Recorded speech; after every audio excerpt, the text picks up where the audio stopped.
Hi there, Tina Shiver, registered dietitian and IFM certified practitioner. Tonight we're going to make a quick dish that you could use for lunch the next day or for dinner, or I guess you could have it for breakfast. Some people like lunch and dinner foods for breakfast. And we're going to call it Be Superfood Rotini pasta salad. Except the pasta we're going to use is gluten-free. It's made with a lot of good ingredients, which includes green lentils, kale, broccoli, and spinach. So this is the brand that I bought, and it is called, or by Cybelle's. Some of you have your favorite lentil pasta. I chose this. It's a little bit earthier. So because what I'm using, the other ingredients that I'm using to make this pasta salad, I wanted to have not a sweet pasta flavor, but more of a earthy. So I've already put that together. Now, what's really important when you cook gluten-free pasta, you want to make sure that you do not overcook it or you will be very disappointed. So it's a test drive, so everybody's different. I boil the water, I add the pasta, and then I don't really time it. I check it after a minute, after 2 minutes. So probably takes me 3 minutes. Then I take it out, I put it into a colander, and then I rinse it with cold water. And then I let it completely drain. If you don't, then again, it can become really mushy. And I'm not looking for a mushy pasta salad tonight. So that's already done. We're gonna use some really colorful tomatoes. I have yellow, I have red, and I have an orange. These are not from my garden yet. Now I will tell you that I have tomatoes on my plant. I'm very excited. One of the plants came from my dad. So Mr. Green Thumb did it again, and there were 3 tomatoes on it. So I'm super excited. Let's just hope that the deer and whoever else comes up to visit the garden doesn't take it. So we have the tomatoes, and then I'm gonna add the pasta that's already cooked, and I'll break that up in a minute. And then I sauteed some yellow pepper, as you can see. I sauteed it in olive oil, and then I made sure that it became almost like a toasted consistency. So I'm gonna add that to my pasta dish and mix it together.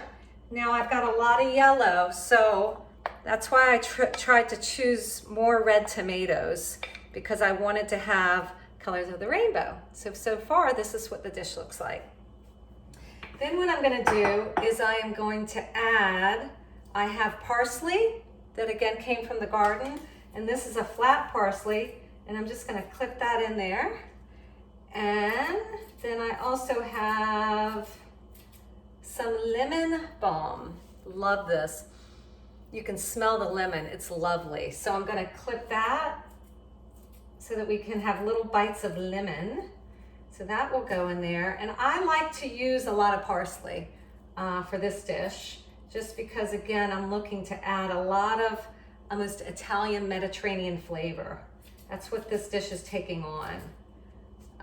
Okay, so then we're going to mix all of this together. And voila, this is what we have so far. I am going to add a little bit of olive oil. Find your favorite. I experiment with different olive oils, so I'm always looking for different ones to try out. So now we have olive oil in there. If you wanted to, you could also squeeze some lemon, which I will probably do later. And I'm gonna add a little salt and pepper. And then you could do 2 things. You could either add feta. I found this lovely barrel-aged grease feta, which is sheep and goat's milk. So for those of you that can't tolerate cow's milk, this might be an option. This is the brand that I bought. And the other one is for the non-dairy people. My favorite is what is called Unmoo. It's local, they're in Richmond. I haven't met them yet, but their cheese is amazing. And it's made from cashews. And I just haven't been able to get it recently. So instead, I came up with another brand. It's a fresh vegan mozzarella. I used a little bit earlier, spread it on some gluten-free bread and toasted it, and it's a lovely flavor. So it's made from plants. Again, it's made from cashews. So either one, and this is a nice cheese. It's soft, but you can almost, as you can see, you could take it and you could chop it. And so you could cut it into almost little pieces and add it to your dish. So I'm gonna add that. And then I'm gonna add a little bit of feta for those of you that love feta. I love it, it's so good. And as you can see, we now have a lot of the colors of the rainbow, a lot of flavor, a lot of fiber, and such good protein. Nice thing is you don't have to add a lot of feta or you don't have to add a lot of pasta. So what's a serving size of pasta? It's a half a cup.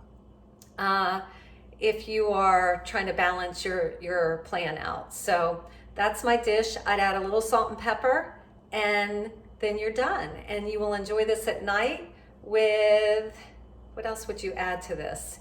Maybe have it with some, what could you add? You might even be able to add some like pine nuts to it as well. But basically this is a great dinner.